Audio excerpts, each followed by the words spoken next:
ગઈ કાલે ગોંડલમાં જિગીશા પટેલ જો આમ આદમી પાર્ટીના મહિલા નેતા છે તેમના પર હુમલાનો બનાવ સામે આવ્યો હતો। આ ઘટનાના ઘેરા પ્રત્યાઘાત પડવાની શરૂઆત થઈ છે। આ મામલો હવે વિધાનસભા ગૃહ સુધી પહોંચ્યો છે। આમાં વિસાવદરના આમ આદમી પાર્ટીના ધારાસભ્ય ગોપાલ ઇટાલિયા દ્વારા વિધાનસભામાં જિગીશા પટેલ પર થયેલા હુમલાને લઈને મોટું નિવેદન આપ્યું છે, જેમાં તેમણે કહ્યું કે ભારતીય જનતા પાર્ટી દ્વારા આવી રીતે જે કોઈ વ્યક્તિ કોઈ લોકોની સમસ્યા ઉજાગર કરવા માટે જાય, એમની સમસ્યા નિરાકરણ માટે પગલાં લે અને સરકારને સવાલ પૂછે તો લોકોને આગળ ધરીને આ પ્રકારે હિચકારા હુમલાની ઘટનાઓને અંજામ આપવામાં આવે છે। ધારાસભ્ય ગોપાલ ઇટાલિયાએ કહ્યું કે થોડાક દિવસ પહેલા વિદ્યાર્થી નેતા યુવરાજસિંહ જાડેજાએ પણ નકલી દૂધ ભરેલું ટેન્કર જે તે પકડવાનો તેમનો પ્રયાસ કર્યો અને પકડ્યું તે દરમિયાન તેમના પર હુમલો થયો। ત્યારબાદ જિગીશા પટેલ જેઓ ગોંડલની લોકોની સમસ્યાઓ ઉજાગર કરી રહ્યા છે, લોકો માટે લડી રહ્યા છે, પરંતુ તેમના પર આ હુમલો થયો તેની તેમણે નિંદા કરતા શું કહ્યું તે સાંભળો। 25મી ફેબ્રુઆરી 2026નો વિધાનસભાનો દિવસ દોસ્તો, આજે ખૂબ જ દુઃખ સાથે જણાવવું પડે છે કે જ્યારથી આમ આદમી પાર્ટી ગુજરાતભરના લોકોના દિલમાં જગ્યા મેળવી રહી છે, આમ જનતા, સામાન્ય માણસ, છેવાડાના લોકો આમ આદમી પાર્ટીને આશીર્વાદ આપીને, પ્રેમ આપીને પાર્ટીને મજબૂત બનાવી રહ્યા છે, એ બાબત બીજેપીથી જોવાતી નથી। આમ આદમી પાર્ટી ગુજરાતમાં મજબૂત બની રહી છે, એનાથી ભાજપના પેટમાં નકલી તેલ રેડાય છે અને એટલે ગુંડાગીર્દી ઉપર ઉતરી આવ્યા છે।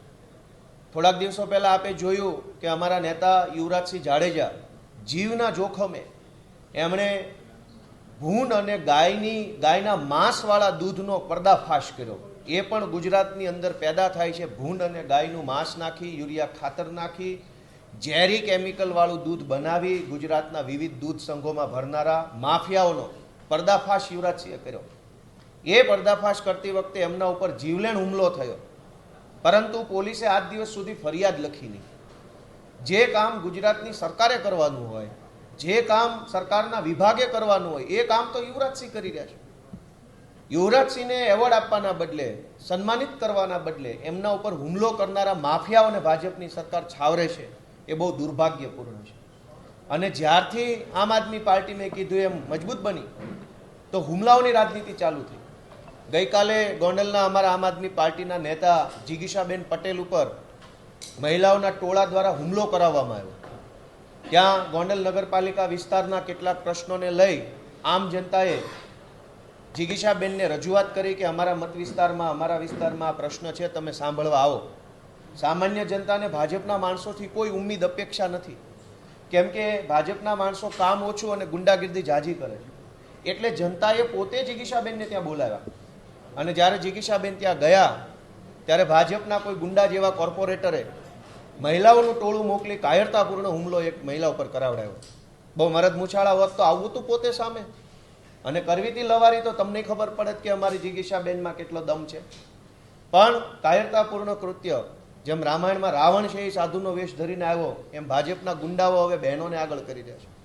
આ દુર્ભાગ્યપૂર્ણ ઘટના બની છે, એનો આમ આદમી પાર્ટી સખત સજ્જડ વિરોધ કરે છે। અમે માનનીય મુખ્યમંત્રીશ્રીનું પણ ધ્યાન દોરશું કે વારંવાર આમ આદમી પાર્ટીના મોટા પ્રદેશ નેતા ઉપર જે હુમલાઓ થાય છે, એ ગંદી યુપી બિહાર જેવી રાજનીતિ અહીંયા ગુજરાતમાં બંધ કરી દો। હુમલાઓની રાજનીતિ એ ગુજરાતનું સંસ્કૃતિ નથી। ગુજરાત વાદ સંવાદની રાજનીતિ કરે છે। હુમલાઓ કરવા, ગાડીના કાચ તોડી નાખવા, તલવારો મારી દેવી, હિંસા કરવી એ ગુજરાતનું કલ્ચર નથી। એટલે આજે આ અમારા યુવરાજસિંહ જાડેજા અને જિગીશાબેન પટેલ ઉપર ભાજપના માણસોએ જે હુમલો કર્યો છે એને અમે સખત શબ્દોમાં વખોડીએ છીએ।